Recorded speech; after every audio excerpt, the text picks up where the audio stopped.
99 के, और पहले 3 साल जनरल मुशर्रफ एक अतातुर्क बनकर आए, 2 कुत्तों की तस्वीर और इनलाइटेड मॉडरेशन, और कि पाकिस्तान को जो है लिबरल स्टेट बनाएंगे, और कुछ चीजें भी वैसे स्टार्ट की, to be fair, local government का निजाम, पुलिस के रिफॉर्म्स, कुछ सिविल सर्विस के रिफॉर्म्स और ये वो, और फिर 9/11 हो जाता है तो फिर वेस्ट की एड भी आना शुरू हो गई, एज यू सॉ। तो थोड़ा सा इस पीरियड के बारे में भी आप बताएं, जो early Musharraf years 99 to 2002, before he also became a typical uh, politician to retain power. जी बिल्कुल। रजा, जिस तरह से आप लोग पहले बात कर रहे थे कि हमें जो 1999 का जो कू है वो अंडरस्टैंड करना चाहिए with the background of Kargil, with the background of the military actually losing power eventually after the amendment to remove the presidential powers. तो उस सिलसिले के अंदर एक ये बस टाइमिंग था कि ये कब इस तरह का कू होना है, बिकॉज आर्मी तब तक जो मिल बस जो बन चुका था, as our friend Ayesha Siddiqa says, वो इतनी स्ट्रांग हो चुकी थी कि वो किसी भी तरह की पॉलिटिकल पावर को अपने ऊपर आने की इजाजत नहीं दे सकती थी। तो वो जो श्रीलंका वाला जो इंसिडेंट वगैरह वगैरह, those are side shows. The real thing is कि democracy had to be derailed at that time for another side to come up.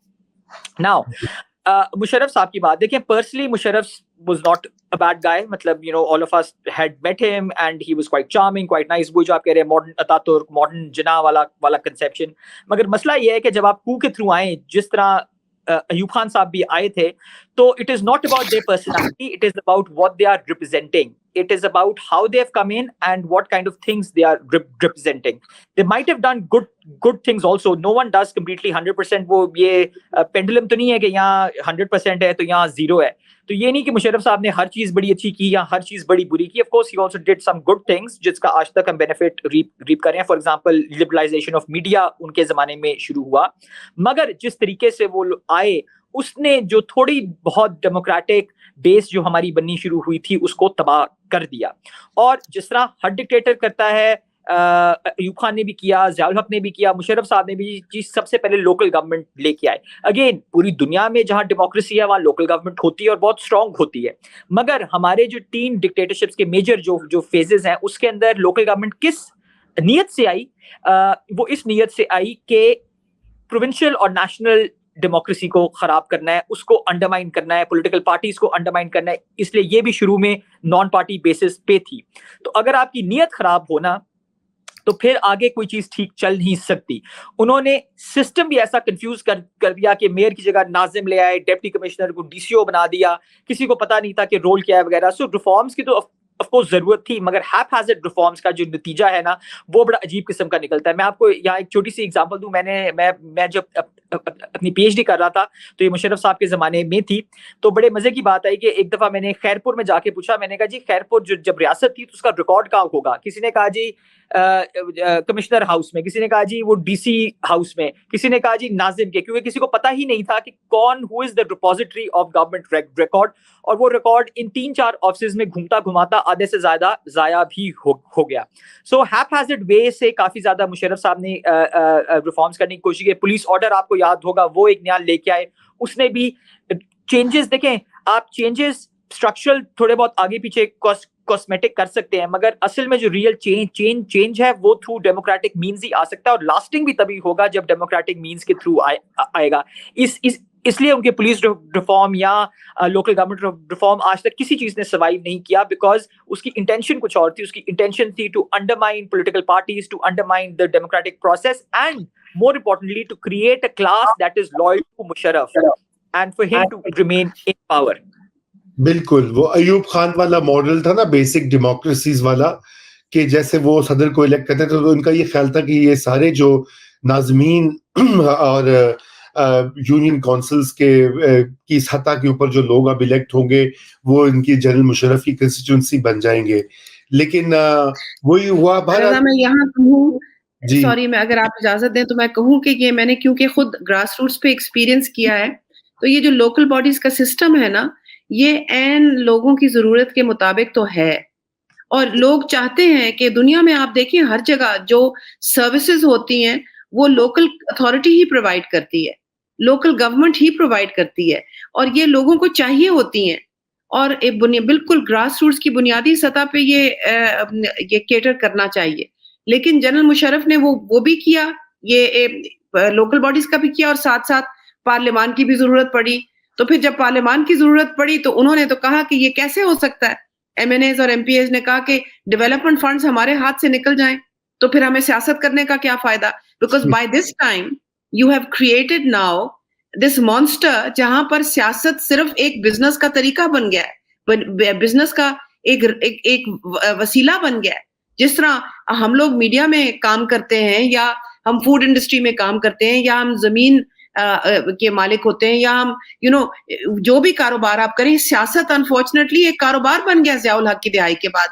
और 90 की दिहाई में और मुशर्रफ की दिहाई में ये सब नज़र आ रहा था। इट वाज़ देयर एविडेंट, आज भी यही है अनफॉर्चुनेटली। और ये लोकल बॉडीज का सिस्टम जो है, ये पार्लियामान में जो के जरिए जो आता है वो उसको पनपने ही नहीं देता। बिकॉज़ फिर डेवलपमेंट फंड्स जो है वो लोकल बॉडीज को चली जाएंगे तो एमएनएस और एमपीएस क्या करेंगे? Why should they come into parliament? Legislation के साथ तो उनको कोई ताल्लुक ही नहीं है। कानून साजी का तो उनको कोई इंटरेस्ट ही नहीं कानून साजी में। सिर्फ और सिर्फ डेवलपमेंट फंड के लिए आते हैं एमएनएस और एमपीएस इलेक्ट होके। बिल्कुल, बिल्कुल, ये बड़ी अहम आपने ये बात कही कि डेवलपमेंट फंड्स का, और ये जो हुआ, और याकूब भी ये बात कह रहे थे कि जो जनरल मुशर्रफ ने कोशिश की इस्लाहात की, वो सियासी अमल के थ्रू, जमहूरी अमल के थ्रू नहीं हुई और इसलिए वो देर पा साबित नहीं हुई। लेकिन यहाँ पर वही थीम आ जाती है जो पिछले हम कई एपिसोड्स में बात कर चुके हैं, और वो ये हुआ कि 9/11 हो गया 2001 में, और पहले जनरल मुशर्रफ बिल्कुल एक पराया थे जिनको के वेस्ट ने बिल क्लिंटन पाकिस्तान में एक रोजा दौरे के लिए आए, उन्होंने तस्वीर तक नहीं खिंचवाई थी। मुझे याद है जब मुशर्रफ के कू के बाद उन्होंने कहा कि भाई हम कू को सपोर्ट नहीं करेंगे या मिलिट्री रेजिम को नहीं करेंगे। लेकिन फिर 9/11 हुआ तो उसी फौजी हुकूमत को, उसी फौजी डिक्टेटर को आंखों का तारा बना लिया वेस्ट ने और यूएस ने, और पैसों की भरमार होना शुरू हो गई। और फिर जारी बात है कि उससे उसका फर्क भी पड़ा इकोनॉमी पे। ग्रोथ रेट्स जो हैं पाकिस्तान में 5 to 6% से ऊपर चले गए। बैंकिंग सेक्टर, कंज्यूमर सेक्टर, ये सारा कंज्यूमर सेक्टर जो आजकल हम स्मॉग से मर रहे हैं ऑल ओवर नॉर्दर्न पाकिस्तान, ये उसी जमाने की लीस्ट गाड़ियां और वो वेहिकुलर ट्रैफिक वगैरह जो कि किसी प्लानिंग के बगैर नहीं। एंड दिस इकोनॉमिक ग्रोथ जो ये हुई, इसकी जड़ें कोई नहीं थी रजा, इसकी जड़ें कोई नहीं थी। दिस वाज ऑल कर्जे का पैसा, बोरोड मनी, और कुछ नहीं था। असल में यहाँ वो रजा, मैं एक और बात भी बयान करना चाहूँ which will connect this to the previous phase, कि ये हमारे जो नाजरीन है उनको ये समझना चाहिए कि पाकिस्तान इज अ वेरी मतलब sadly it has become a heavily foreign dependent country from its beginning।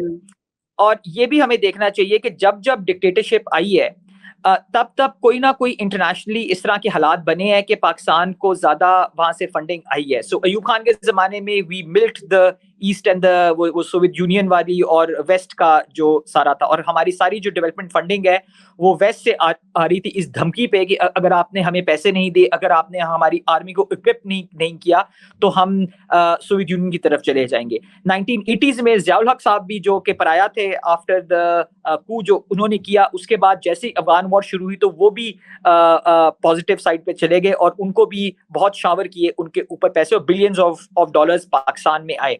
Same war on terror जब शुरू हुई, अफगानिस्तान पे हमला हुआ, पाकिस्तान की जरूरत पड़ी, तो तब अगेन मुशर्रफ साहब के जमाने के अंदर बहुत ज्यादा पैसे आने शुरू हो गए। और ये लोग भूल जाते हैं कि ये एक्सटर्नल फैक्टर्स हैं जिनकी वजह से जो डिक्टेटरशिप्स हैं उसमें डेवलपमेंट हुई। कोई इंटरनल फैक्टर वो जिस तरह से कोई इंट्रिंसिक वैल्यू नहीं होता, बिल्कुल यहाँ कोई इंडस्ट्री लगी या यहाँ कोई चीज हुई, हम कंज्यूमरिज्म की तरफ चले गए बिकॉज मुफ्त का पैसा आ रहा था।